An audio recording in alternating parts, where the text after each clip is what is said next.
पंतप्रधान नरेंद्र मोदींनी आज त्यांचे जुने वैरी केशुभाई पटेल यांचे पाय धरले। गुजरातमधल्या एका कार्यक्रमात मोदी सर्वांना अभिवादन करत चाललेले असताना समोर केशुभाई त्यांना दिसले। मोदींनी लगेचच त्यांचा हात हातात धरून नमस्कार केला आणि इतकंच नव्हे तर खाली वाकून त्यांच्या पायांना स्पर्श करून त्यांचं दर्शनही घेतलं।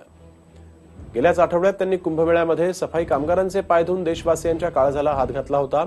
संरक्षण मंत्री निर्मला सीतारामन यांनी देखील काल एका वीरमातेच्या पाया पडून आपली कृतज्ञता व्यक्त केली।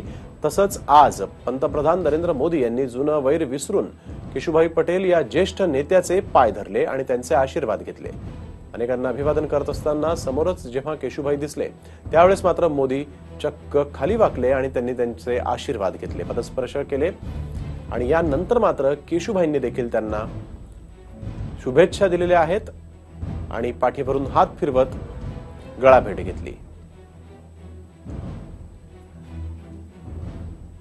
केशुभाई पटेल हे पंतप्रधान नरेंद्र मोदींचे गुजरातमधले जुने वैरी। हा व्हिडिओ तुम्हाला आवडला असेल तर असे आणखी व्हिडिओ पाहण्यासाठी TV9चं YouTube चॅनल सबस्क्राइब करा, बेल बटन दाबा। ताज्या घडामोडींसाठी लॉग ऑन करा tv9marathi.com।